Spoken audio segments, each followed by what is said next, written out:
thanks for that. But we're so excited to have Bree closing out the week with us. Yes, this is so exciting. Exciting. I know. But go ahead and tell us a little bit about yourself.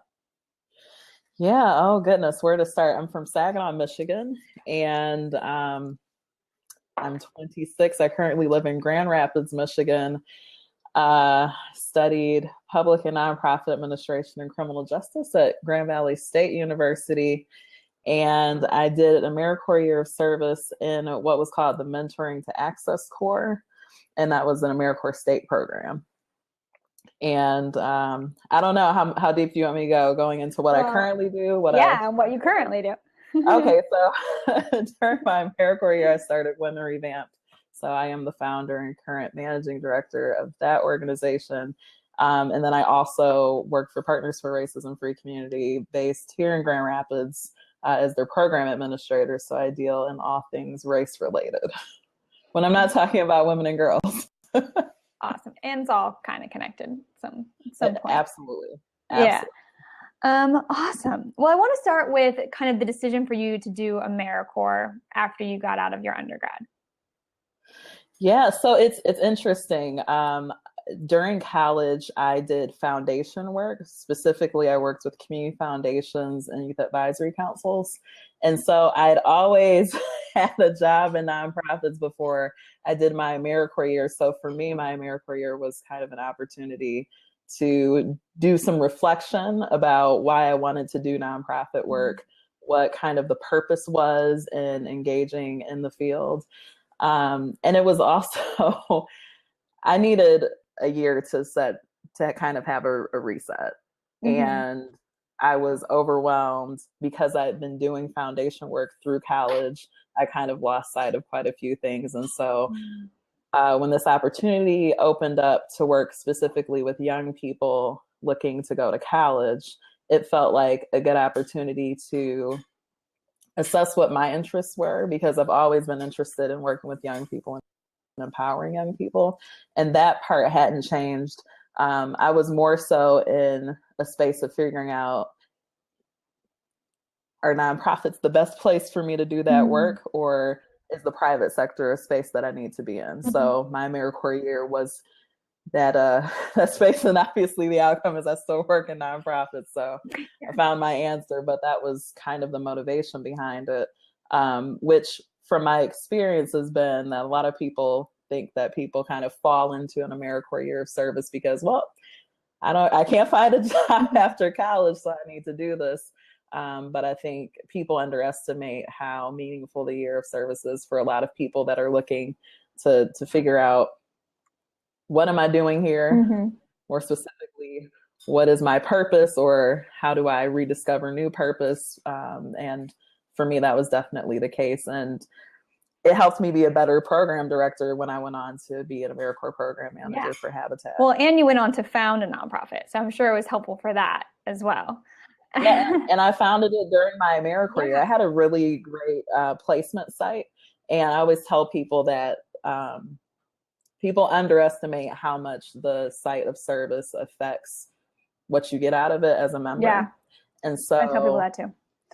Yeah. Yeah, absolutely. And it was funny. They kind of allowed me to develop things. And then when I said I wanted to start a nonprofit, they were like, great, let us know if you need help with anything. Yeah. And it's funny, you're not the first person. We've had probably like 4 or 5 people this week who they started essentially their business during their service, or their nonprofit. And then, as soon as they finished their service, then it, really went off, but it was almost incubated in their year of service, which is something that's really important to keep in mind.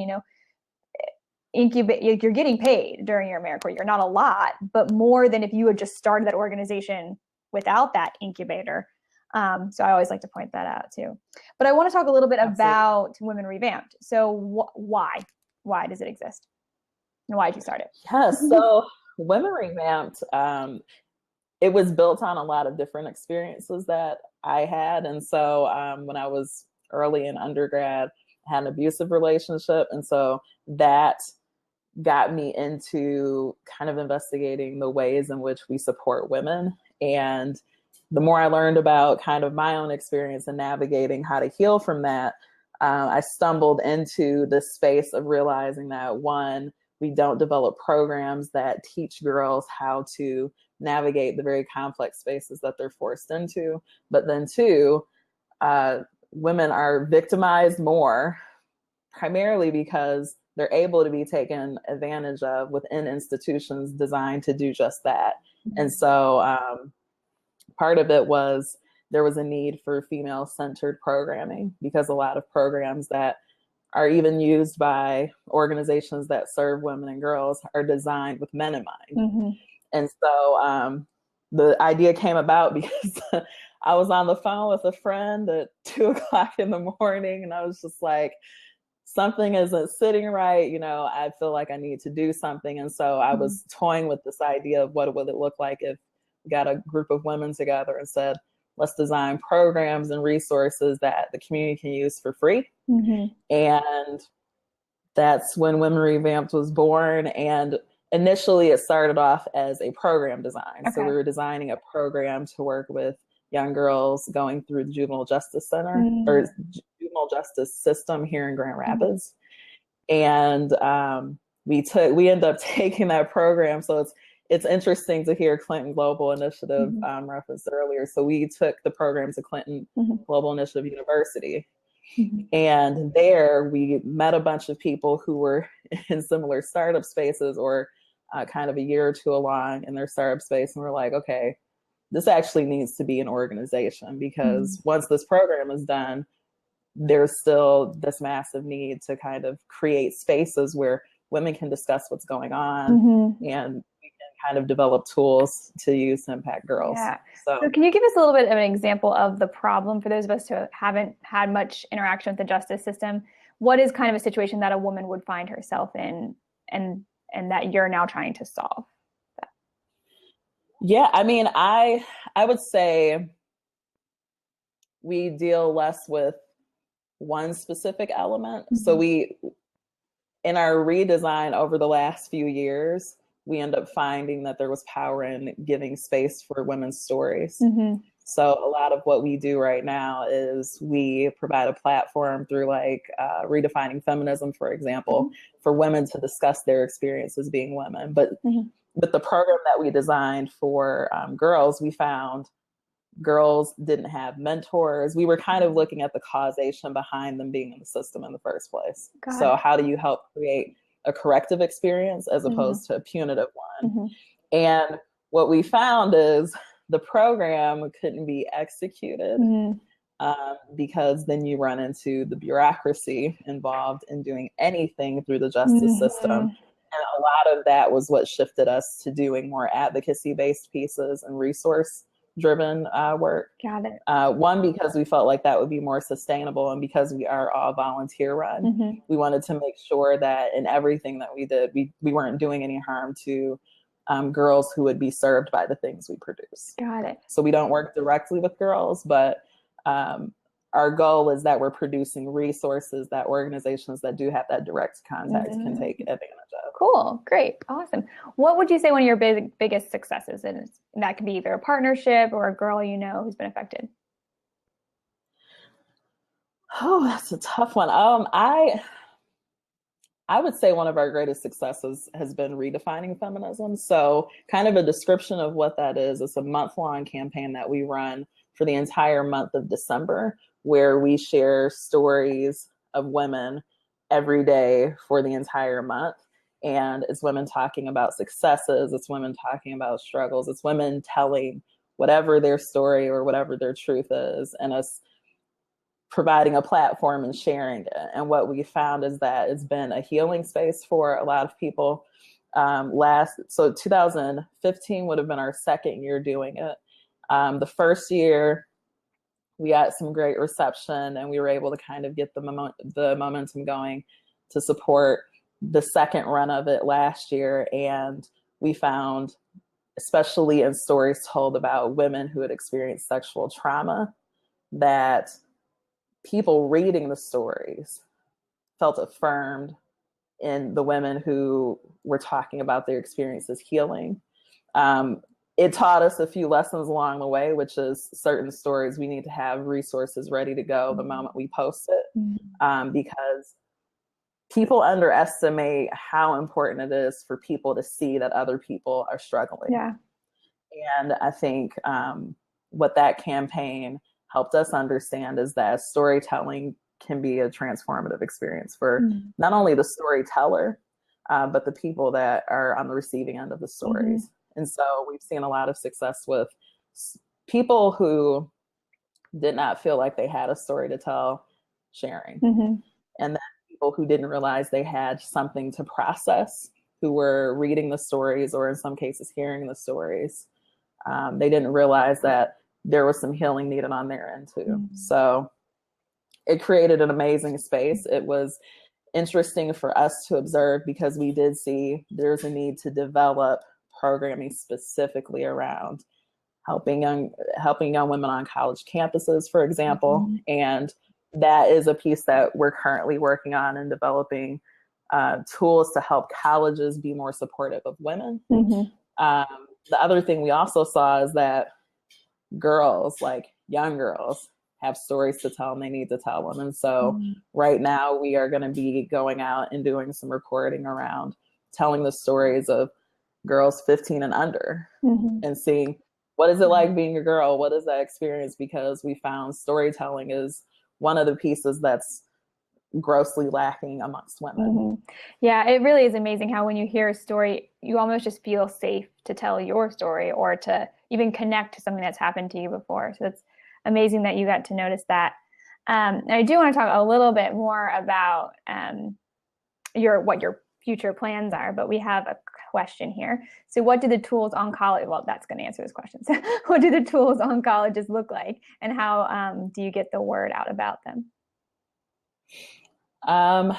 Okay, so if I'm being straightforward, I don't think that colleges really have functional tools at the moment. Is the question about the tools that we're developing? Your plan that you're working on.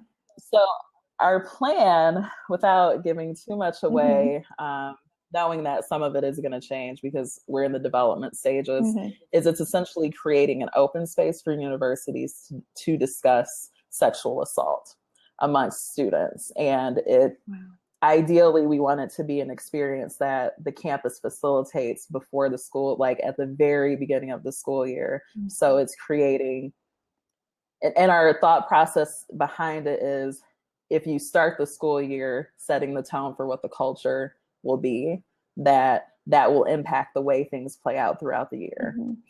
With the idea being it's something that should be happening every year. And it should, the campus community is in the end, the shaper of what happens in those spaces. So part of it is creating that open space for the discussion to happen in the first place. But then also part of the tool will be creating kind of facilitation guides for how you keep that momentum going throughout the year and create supportive spaces. And some of it is definitely going to be us pulling from other vetted resources and simply making it something that's accessible to students on campus, because students are really the ones that need to drive it, but then also something that helps administrators understand the importance of being supporters of the students and making sure that campus policy supports what they're doing. Yeah, it's kind of coming at a few different angles. Yeah, that sounds like a huge undertaking. But it also sounds very needed. I have a friend who does work on a campus on this issue. That is her whole, is trying to really get to the bottom of sexual assaults on campuses. And she's found that a lot of times she'll talk to these boys and they don't know that what they did was wrong. It's so not discussed that they don't even know. And so just having that open conversation is going to be so critical right before some person even starts their semester. So and talking about rape culture and how university culture kind of supports it, and being very honest about the dynamics that are at play. And I think just the stuff that's happening nationally with Title IX and all of the business around that, I'm like, it's really, I think 2015 was on the women's issue, and among other things, a real eye-opener for people who would suggest that in 2015, well, women have come leaps and bounds when in fact they are more victimized in some spaces than not. Yeah, it's really interesting. And I think it's also a wake up call to administrators. And I bet your resource is probably huge for them, because I bet there's a lot of administrators who are like, we want to do this, but I have no idea where to start. And I actually met you because you were facilitating a session at a conference I was at, and I was very impressed with the tools that you offer for facilitators. And I actually want to talk a little bit about that. So not only do you have this amazing organization, it's doing great work, but you also not only were in AmeriCorps, but you oversee AmeriCorps members for part of your career as well. And part of the work that you do now is not only with AmeriCorps, I think it's with across a couple of different sectors, but a lot of your work is really talking about stereotypes that underlie all of us when we're interacting with people, but especially those of us who do decide to do a year of service. And since this conference is really focused on creating a world where everyone's doing service, I was wondering if you would want to talk about that, what you've seen with that, and and why you think it's important that people really have an awareness of their stereotypes before they go into service. Yeah. That's a doozy. How much time do we have? I know you can handle it. It's interesting. And it's part of the reason that I think being an AmeriCorps member was such an important experience before actually being a program director. Because you realize the training that happens because you've been through it. And then in going into actually managing the program, you can reflect on what was missing. And I've had this conversation a lot of times with other program directors in particular, who say, we don't know where to start. We have all of this going on, and we try to onboard them as best as they can. And one of my greatest criticisms for the national service movement as it stands is that we do not look at onboarding processes close enough. And we don't focus on the importance of being honest about the nature of the experience, which is most AmeriCorps programs are serving high-risk populations. And most AmeriCorps members are not coming out of high-risk scenarios necessarily. And there's a need to do education on the communities that are being served that often doesn't happen on the front end, as kind of an education that you stumble into as you're doing your year of service. And that's damaging for the member, because the member can't deal with their unconscious bias and these perceptions because everyone has perceptions of the spaces they're about to occupy, because we're socialized to think that way. And so part of it is being very intentional about that front end training, to sit members down and say, when you see these groups, as the activity that we did at the session in Texas, when you see these groups of people, what are your immediate thoughts? Are you thinking about a drug dealing scene that you've seen because the images that you've seen of a particular group suggest that this is the only thing they're capable of? Like, do you assume when you see a Hispanic person that they're undocumented? Like, what are these assumptions that you're going into your year of service with, or your years of service for some people? And how are you processing them? Are you being given tools to truly work through that internalized bias piece? And honestly, I think that's where the huge opportunity is. And I know for me, coming from, a middle class background, I did my year of service at a women's recovery center. And this is my first time really interacting with people who were heroin addicts, who had drug abuse backgrounds and eating disorders even.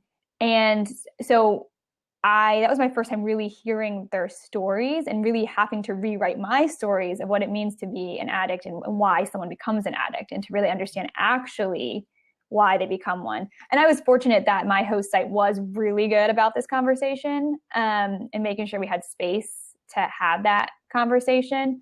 But I've met a lot of people who come out of service programs and they didn't have that space. And I remember you also mentioning a lot of this week summit, I forgot the word, the summit we've had, has been people who loved their service, right? They loved their service experience and it inspired them to start great organizations and companies.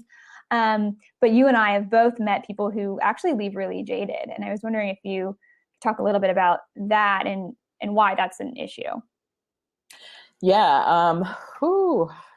This is I feel I like this saved should you for the be last. AmeriCorps event hour because I'm very honest about it. I've seen quite a Yeah. few people. Well, we're the leaders in the national service movement, right? So we have to talk about this and address these things.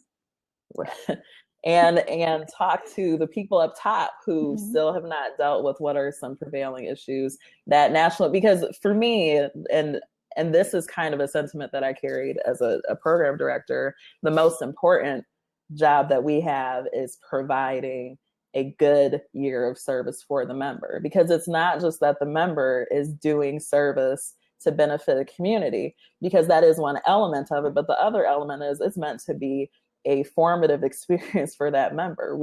A member should never leave service the way they came in. Otherwise, they did not get out of it what they should have.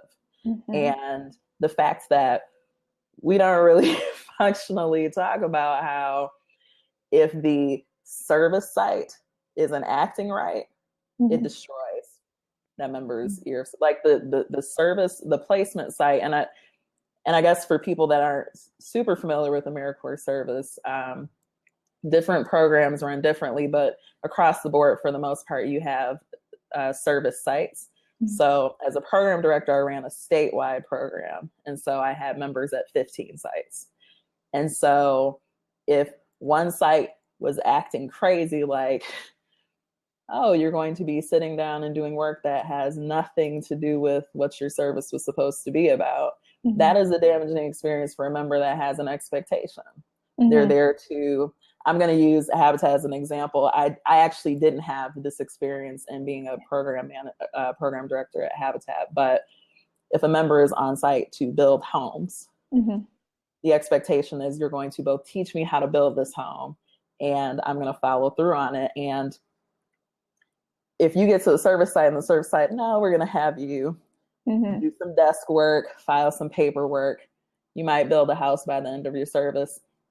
That creates some disgruntledness on the end of the member. If you have a member that is being put in a position that makes them uncomfortable and not being kind of walked through the situation, like they're kind of thrust into circumstances, dealing with clients that have been on the receiving end of some kind of disgruntled interaction. Angry AmeriCorps member.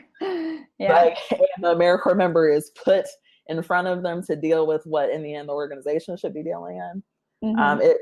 It creates a very damaging experience. It damages the member. It jades the member, because in the end, everyone, for the most part, from what I've seen, that starts AmeriCorps service goes in with a desire to do good and an expectation that they're going to be given space to do good. And so when service sites do not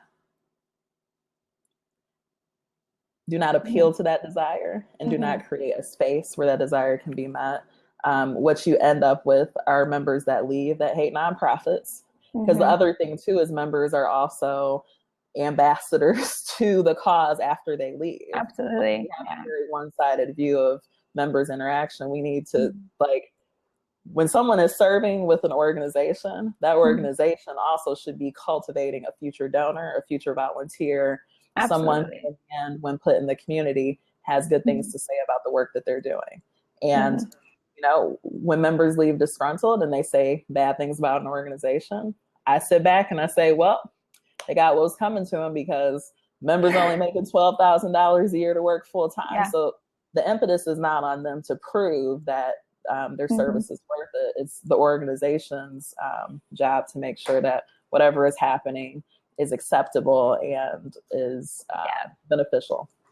Absolutely. And so Next Generation Service, we work a lot with organizations that want to host a long-term volunteer and trying to help them create these programs, with a huge emphasis on that starting piece. And so I love the work that you do. And I always tell them it's mutually beneficial. Like, you're going to have this person helping you for a year and bringing capacity, but you have to put the capacity back into them. And I think exactly for all the reasons that you just mentioned. And I also really, this idea of jadedness, and if there's people on the line that want to jump in on this, who've done service and can talk about this, I think I was talking to a brilliant friend of mine who was an RPCV, a Return Peace Corps volunteer, about this. And we were talking about how there's like two levels of jadedness almost, right? a lot of young people, we're talking like young people who do service, right? So they come in fresh out of college, super naive. Like there's an understanding you're gonna not have that naivety at the end of the year.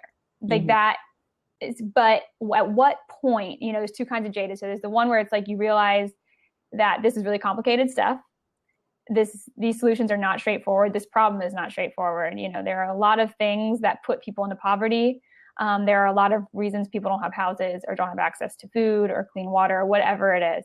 And kind of just realizing that like this is not going to be that simple and that things are going to change slowly and all of those things that kind of a young person like goes into social change not originally knowing. And this kind of more negative jadedness that we really want to try to avoid, which is the going in with stereotypes and then only to see them confirmed. And I know you've seen that situation. So I'm wondering at your work with, and I forget the name of the center. Partners for Race and Free Community. Yes, thank you. I'm wondering what tools you all are using to try to really combat that. So at least we don't have people leaving with that kind of negative jadedness, more with the inspired jadedness, like this is more complicated, but I can do this. A lot of it is open dialogue and giving people space to talk about their experiences and really kind of discuss what's affecting them. A good example of that is you have volunteers, for example, going into Flint to distribute water to the residents that need it.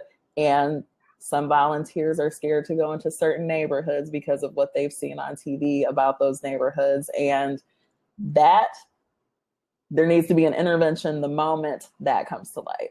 Is the moment someone says, oh, I'm here to deliver water to a disaster area. But I'm scared to go there because those people, that is where the intervention happens, where it is. It's brilliant. Okay, let's talk about what just happened here. Let's talk about why you feel this way. But then let's also discuss the media that you've been consuming, the perceptions that you're hosting that would prevent you from doing a direct service to a community that desperately needs it because you are scared people you have never met because you have perceptions that have no basis. Well, and also allowing them to give space to their fear, and not feeling ashamed of being afraid. Because I think there is I call it privilege guilt, but there's probably another name for it. But this idea of like going into a community and feeling fear and then beating yourself up because you felt that fear. But I like what you're saying, like right away, making the space. I think people like to avoid it because it's a really complex issue. Like you can't rectify this idea that you have these perceptions about people that you've never met, but then to deal with it would mean to name something. Well, I don't want to be called, for example, racist. Therefore, I'm just not going to talk about it at all. When in the end, some of that is what's playing out. But then also a piece of it is there is a lack of knowledge around socialization, what builds those perceptions. So then if no one's ever having the conversation and no one's ever forced into a space to simply discuss what's going on, they become very comfortable in not dealing with it. Right, exactly. Yeah, because when they hear, oh, I feel this way because of what I've seen, and that hasn't been totally true, then that is like, oh, okay, and they cannot beat themselves up as much too. So from both sides. It sounds really, what's interesting to me is that both your work with Women Revamped and with the community center is that it's all about making space for really hard conversations. And I do definitely, we're coming to the end of our session and the end of our conference, but anyone who's working in this space that needs help with facilitation, definitely check out Brianna's work because facilitation is really hard. She's really well practiced at it, and I'm sure she's going to get even better and better as she moves into her career. But facilitating these hard conversations is, I think, critical whenever we're working with young people and just in social change in general right now. So I thank you so much. And before we let you go, do you have a piece of advice for young people who want to change the world? Yeah, my piece of advice for people that want to change the world is know why you're doing it. So anytime someone asks me, well, Brianna, why do you do work that makes you want to pull your hair out some days? I say, because I care about kids and I care about the kind of future that's being held over to them. And that's something that I can articulate sober with plenty of sleep. And that's the same message I would communicate with less than an hour of sleep, Mm-hmm. because that's kind of what my driving force is. And in the end, I think having a really grounded understanding of your reason behind what you're doing is what allows you to keep doing it, even in times where you sit down and you're just like, I don't even understand how I can do this. And certainly I think this week in particular, with what's happening in Flint, it's been one of those situations where I always have to be reminded of the fact that I'm doing this because kids matter to me, and I'm doing this because someone has to do it, and I'm equipped to do it, therefore I have to. Yeah, thank you so much. And definitely sending prayers to Flint and to all the social workers in Michigan. You guys kick ass. So thank you. And Thank you. Yeah, have a good night. And hopefully I'll be in touch with you soon. Absolutely. Take care. See ya. Okay, everyone, that is a wrap on Journey to Social Entrepreneurship 2016.